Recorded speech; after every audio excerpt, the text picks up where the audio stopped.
स्वागत है आपका प्राइम एजुकेशन 25 की एक नई वीडियो में। आज हम लोग रेलवे के कुछ महत्वपूर्ण प्रश्नों को हल करना सीखेंगे, जिसमें पहला सवाल आरआरबी एनटीपीसी 2017 की परीक्षा से लिया गया है। इसमें कहा गया है कि एक कर्मचारी के वेतन में 30% की वृद्धि होगी, जिससे उसका वेतन 910 रुपये हो गया। बढ़ोतरी होने से पहले उसका वेतन कितना था? मान लेते हैं बढ़ोतरी होने से पहले उसका वेतन 100 रुपये था। अब उसकी 30% की वृद्धि हो गई, मतलब 100 पे 30 रुपये बढ़ गए तो 130 रुपये हो गया अब उसका वेतन। अब 130 पे प्रतिशत पर उसको कितने मिल रहे हैं? 910 रुपये।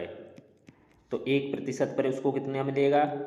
तो 1% पे मिलेगा 910 बटे 130। जीरो से जीरो चला जाएगा, 13 13 सत्ते 93 तो ये 7 आ जाएगा। 1% पर उसकी वृद्धि है 7 रुपये, तो 100% पर उसकी वृद्धि कितनी हो जाएगी?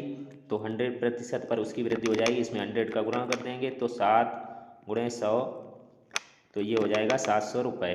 तो उसका मूल वेतन कितना था? पहले का वेतन 700 रुपये।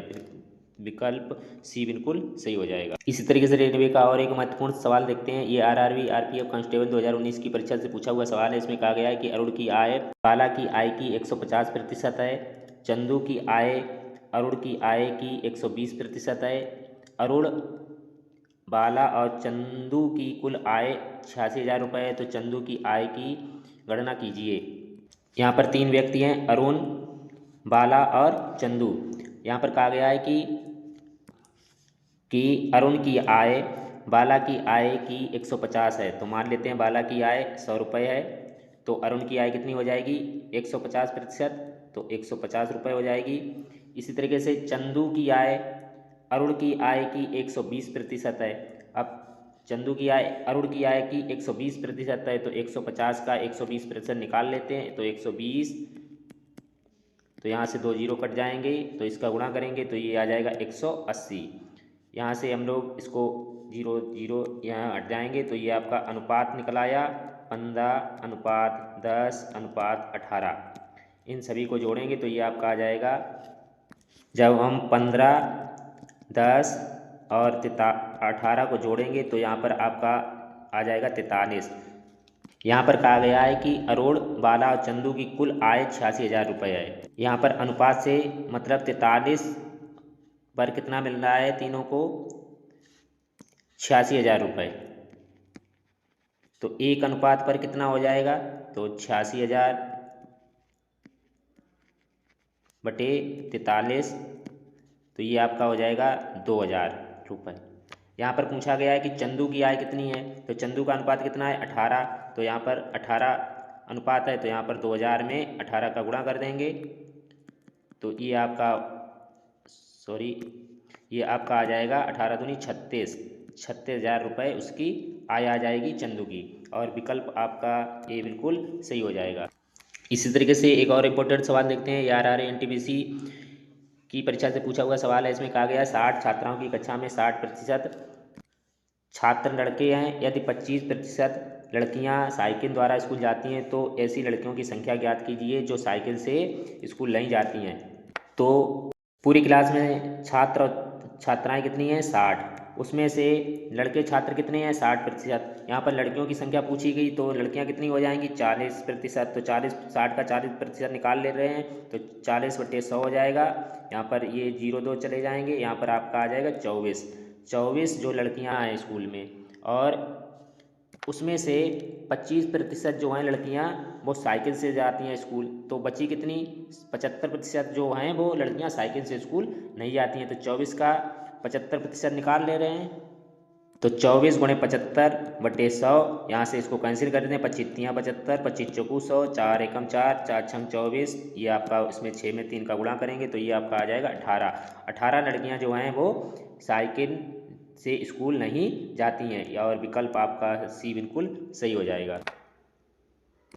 इस तरीके रेलवे का और एक इम्पोर्टेंट सवाल देखते हैं। आरआरबी एनटीपीसी 2017 की परीक्षा से पूछा हुआ सवाल है। इसमें कहा गया है कि छात्र के अंक में 25% की वृद्धि की गई, तो उसके टेस्ट में उसका स्कोर 75 हो गया। उसका वास्तविक स्कोर कितना है?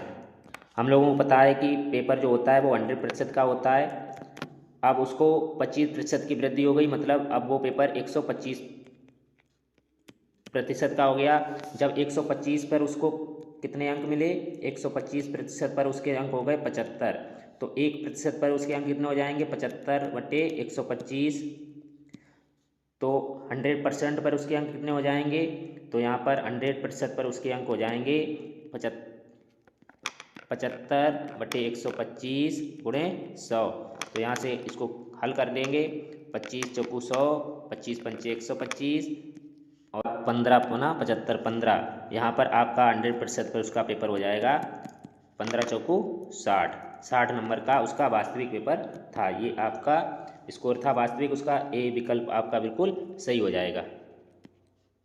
इस तरीके से रेलवे का और एक इम्पोर्टेंट सवाल देखते हैं। आरआरबी ग्रुप डी 2018 की परीक्षा से पूछा हुआ सवाल है। इसमें कहा गया है कि एक शहर की 62% जनसंख्या शिक्षित है। यदि शहर में अशिक्षित लोगों की संख्या इतनी है तो शिक्षित लोगों की संख्या ज्ञात कीजिए। तो यहाँ पर 62% शिक्षित हैं, तो अशिक्षित कितने हैं, तो यहाँ पर 100 से 62 घटा देंगे, तो यहाँ पर 38% जो हैं वो अशिक्षित हैं।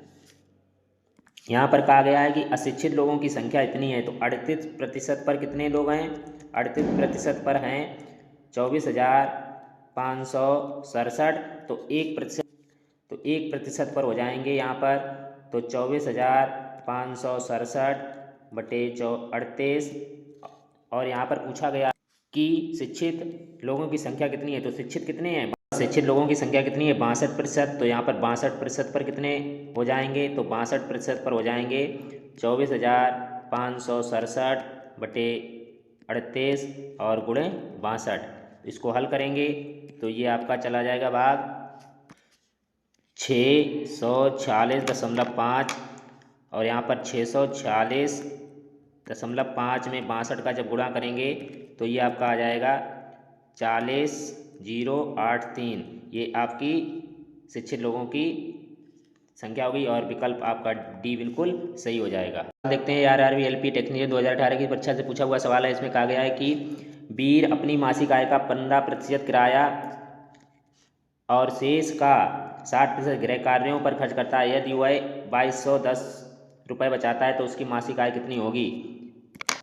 मान लीजिए वह 100 रुपये कमाता है, उस पर वह 15% किराया दे देता है, तो 15 रुपये उसमें कम हो गए, तो कितने बचे, 85 रुपये। अब इसमें कहा गया है जितने बचे हैं शेष का 60% गृह कार्यों पर खर्च करता है। यदि वह बचाता इतना है, अब खर्च कर दिया, बचाता कितना, 40%। जितना भी बचा उसका 40% बचाता है, तो यहाँ पर 85 का 40% निकाल लेंगे, तो 40%, 40/100। यहाँ से इसको हल करेंगे तो ये 0 से 0 चला जाएगा। यहाँ पर 2 दूनी 4 और 2 पंचे 10, यहाँ से ये 17 बार चला जाएगा। तो ये आपका हो जाएगा यहाँ पर 17 गुणे 2, तो ये आपका हो जाएगा 34। अब यहाँ पर 34% पर कितना बचाता है, ये बचत आपकी आ गई। तो 34% पर बचाता है 2210 रुपये। तो 1% पर कितना बचाएगा, तो 2210/34। तो इसको हल कर लेंगे तो ये आपका 65 बार चला जाएगा।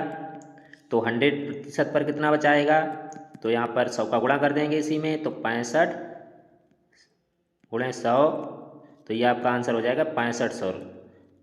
तो ये आपका उसकी मासिक आय आ गई 6500 रुपये। विकल्प आपका ए बिल्कुल सही हो जाएगा। आशा करते हैं ये वीडियो आपको पसंद आया होगा। लाइक सब्सक्राइब और शेयर करें। धन्यवाद।